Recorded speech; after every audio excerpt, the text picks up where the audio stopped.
Hey, this is Tom with Rocket Restorations, and today we buy a Charger.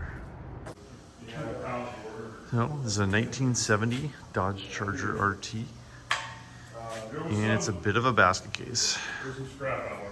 Here's the hood, the fenders, steering column. But it's a 70 Charger RT, all the bodywork's done. This really looks like a fantastic car. And now we're gonna load it.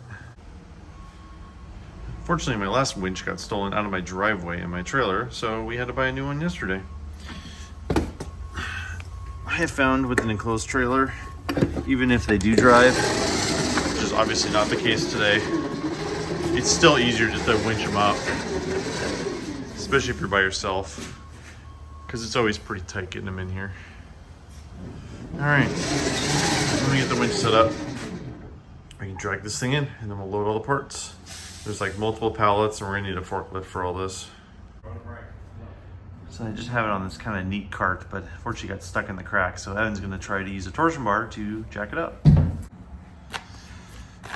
problem with bringing home a basket case is it's a basket case. I'm trying to get all the stuff back in one piece and not damage the car. It's not an easy task. America, home of the Chrysler 440 CI engine. Screw the end back on it? There's a motor in there. That's probably a good idea. Luckily we got a forklift here. That's really helpful. We're gonna put the side back on so all the engine stuff doesn't fall out. So many parts. I believe that's a rebuilt TCI automatic all ready to go. This was gonna be like a Restomod project that kind of went off the rails. It just didn't happen. So this thing's been apart since 08, I think. There's just a crap ton of parts here. I don't even know what's in this stuff. No, when we get home, I'll unload it and go through it. We only got room for 2 pallets. I think we're gonna have to take this apart. Chassis, harness, wiring, painless. Yeah, we're not gonna use that. I don't like painless harnesses. All right. Load this sucker, see how this goes. You gotta push it all the way in too. Kind of an older forklift.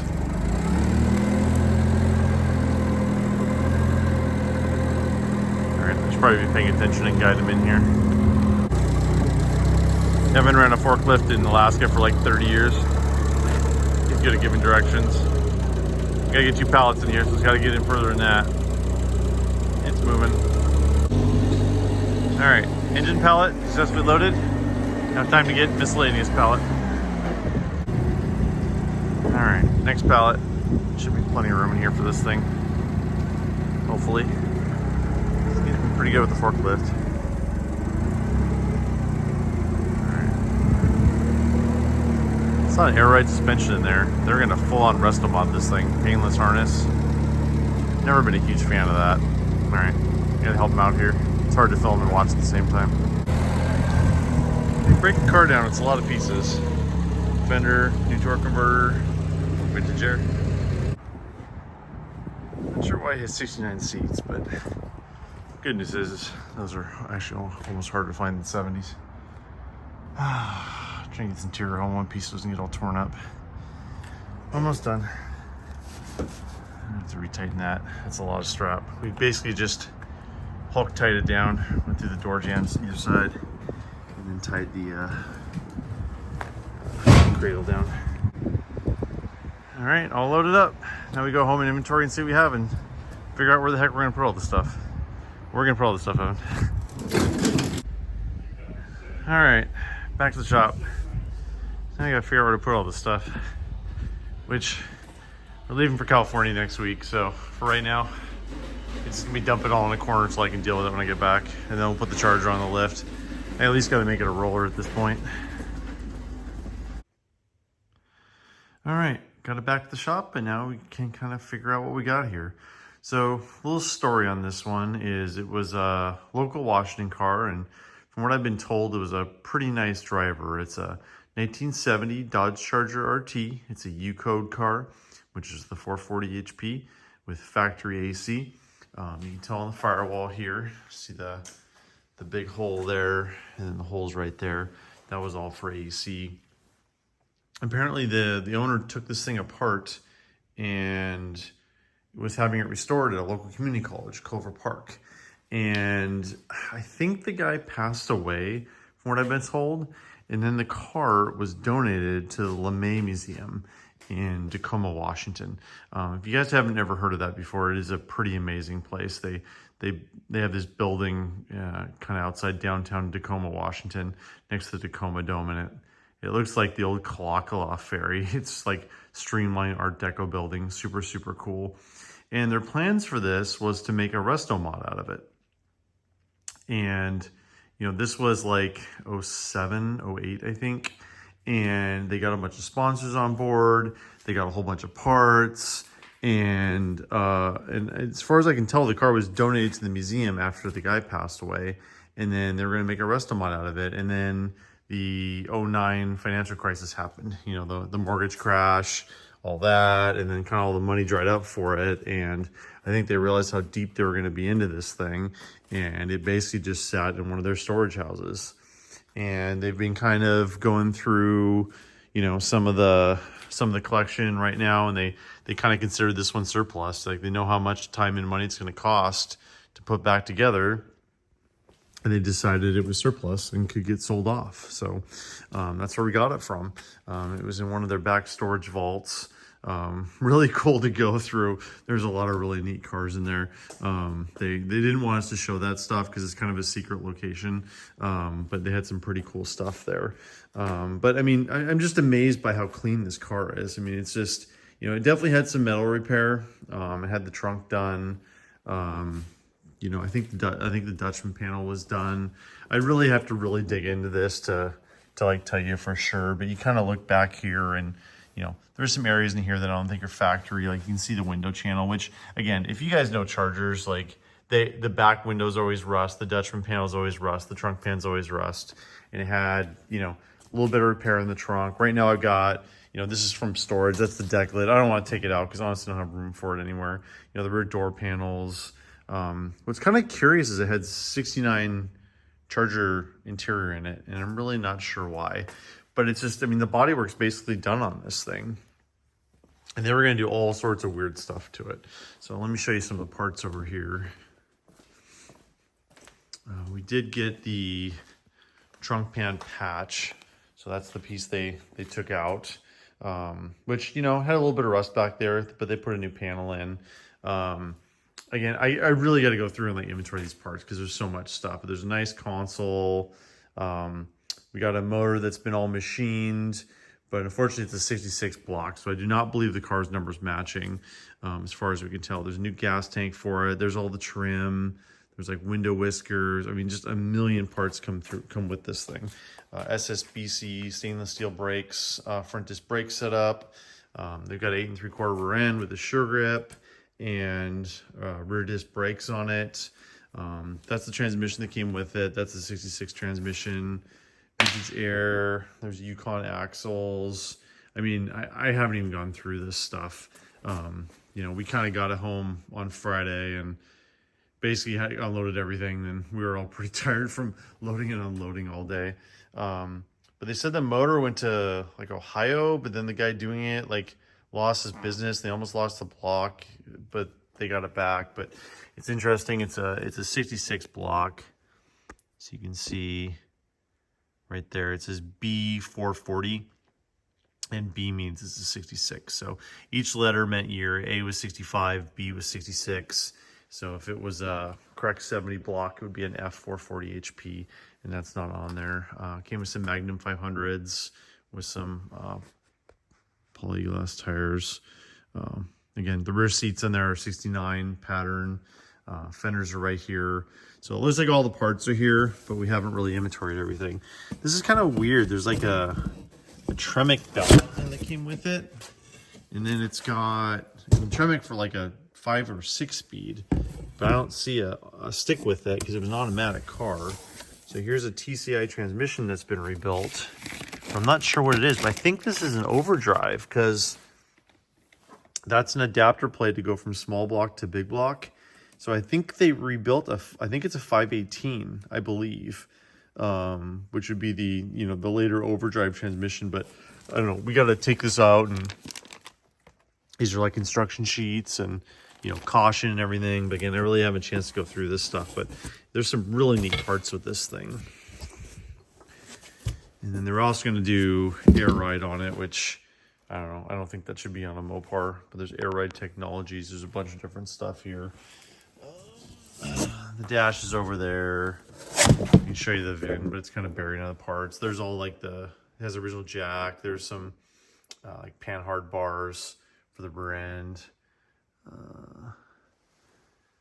Gen 4 Magnum mock-up unit. I don't even know what that is. It's got a roller cam came with it. Painless wiring. There's the torque converter for the transmission. More air ride technology stuff.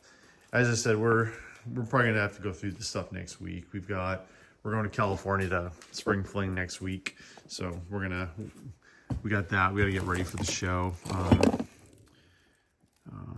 All the AC stuff, trunk hinges. There's the hood latch.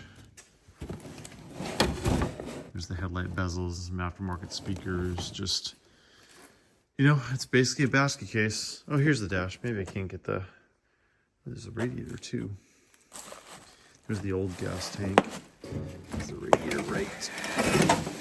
Looks like it's a generic replacement. But still, looks like a good radiator. Dash is right here. I'm not sure where the gauge cluster is. You can find that. I'm sure it's in one of the boxes. There's the VIN number right there. My phone the camera will focus on it.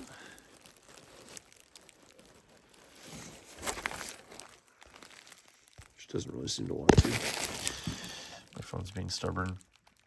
Yeah, XS29 UOG. 70 Charger RT with a 440. There's the original drum brakes, the front drums, the rear drums. Yeah, that stuff's not going to go back on there. There's pistons for the motor. QuickTime. I don't even know what that is. There's the original cam that came out of the motor. There's some log manifolds off that 66 motor and all the AC brackets. But again, that was late stuff. But I'm sure that's what was in the car. I have no doubt of that whatsoever. Looks like they bought some paint for it in 2010. There's a steering column for it. Wood grain wheel. We checked the numbers. The body numbers match. Has the body number on the core support here. My phone is just not wanting to focus on anything tonight. I'm not sure what the deal is. But yeah, the body number's right there. Come on, go to macro. Well, you have to take my word for it. I don't know if there's a fender tag or not. That's kind of the one big unknown. They thought it was gone, but again, we're gonna go through every box and see if it's here or not. It was originally a PLUM Crazy car. I mean, they said before it was gone, before it was taken apart, it was PLUM Crazy, and there's like evidence of PLUM Crazy everywhere. There's the, so see that square bracket there? That's only on dual exhaust cars. You can see the extra welds back there for the reinforcement for an RT. Wouldn't be an axle package car because it was a AC car. Couldn't get axle package on an AC car. But I mean, yeah, the body's pretty good on this thing. I think just a scuff and shoot. So pretty excited about this. I love Chargers. My first Mopar was a 70 Charger, and definitely have an emotional attachment to these things. So love to hear your suggestions on this. As I said, they were going to do Restomod route. You know, I don't have the original motor. I'm not against, you know, trying to do I think a 5.7 Hemi would be pretty cool on one of these with upgraded suspension. I'm not going to run an air suspension. I think that's dumb on a Mopar. You know, I'm definitely a use a K member and torsion bar guy. And you know, with the new Hemi stuff, it's pretty easy to do that. You know, the 518 would bolt right behind it, but then you've got to do modifications to the body to do that. But as far as I can tell, they didn't start doing any of the modifications yet. Like everything looks pretty factory on this thing. Okay, scratch what I just said there. just completely ignore what I just said, because I am wrong. Because that looks like the torsion bar cross member has been modified for the 518. Interesting. So I guess they did make some progress on that, because that does not look stock to me back there. That looks like it's been modified. Here, let me see if I can get a little bit closer. Okay, well I just crawled underneath this thing and it looks like it has been modified. That's the big problem with the 518. Like, it doesn't fit with the factory torsion bar cross member, but they didn't like reinforce any of that. So that's gonna have to get fixed. Or I don't know, maybe there's an extra brace in there, but the torsion bar anchors are still there, but they modified that. That must have been for the 518. Another thing's kind of cool is the factory torque box is right there. And it looks like they did subframe connectors too. And then the rear torque boxes, those don't look like the factory ones. So, I mean, it's actually kind of cool. I mean, like, if you're going to do Restomod modifications, like, that's what you want to do to a car like this. I said, guys, I just loaded this thing. I bought it. I looked at it. I could kind of tell what it was, but the plot definitely thickens on this a little bit. That's interesting. I mean, if you're gonna do a Restomod, that's what you want to do. You want to do all the body reinforcements, and you know the 518 is a good way to go. You just lose the torsion bar cross member, which I think they have. I think with that transmission, they come with a brace, I think. Interesting. So yeah, it's kind of fun to do these videos in real time. Like, I'm very much a stream of consciousness person. Like, we don't script any of our videos. Like, we just film these things, you know, so that we usually have an idea of what we're going to do. But like, you know, I just showed you that 518 TCI based transmission, and then saw that cross member and the subframe connectors and the torque boxes. Like, we didn't know that was there. I mean, like, when we bought this thing and we looked at it, but we, you know, I can tell a charger. I knew what the worth was just by looking at it, but that's, you know, to me is kind of a bonus. You know, I'm not a super big fan of modifying the cross member like that, because I think it needs some reinforcement, but I'm assuming that the kit probably comes with something to reinforce that. But yeah, so we're pretty excited about this thing. So I'd love to hear in the comments what you guys think about it. We're going to go through the parts probably in about 2 weeks. We're leaving Tuesday for the Mopar Spring Fling Car Show down in Van Nuys, California, April 21st and 22nd. I think those are the dates. Next Saturday and Sunday. If anybody's going to be down there, we'd love to see you. We'll have a booth in the swap meet, selling some used parts and stuff. So, but yeah, if everybody wants to, we'd love to hear what you think in the comments. What we should do with this thing? You know, kind of what I'm leaning towards is, you know, I think going back Plum Crazy is the way to go. Even without a fender tag, I mean, this was obviously a Plum Crazy car. You can see paint on it. I've got the Plum Crazy door scoops. It's a real 70 Charger RT, you know, U-code. I mean, you could build the 518, build the 440, put the 518 behind it. But I think this would be a really good candidate for a modern Hemi too. You know, we did that 392 Hemi and that 71 Challenger, which is in our previous videos. I think this would be a great candidate for that too. Go the Restomod route. It's already got all the brakes done. I don't know what they have for suspension. They have an air ride suspension they're going to put on this thing, and I'm not a fan of those at all. So that's not what we're going to put on. But you know, you go the full, you know, firm feel, you know, big torsion bars, sway bar, front and rear. You know, get some 17-inch wheels with some rubber. I think it would look pretty good. So thanks everybody for watching. If you like our channel, if you like the video, please hit the like button, subscribe to our channel, and we will talk to you soon. We'll have an update on this thing in a couple weeks. I can't really explain it, but there's always something about turning on a neon sign in my shop that just makes me happy and puts me in a good mood.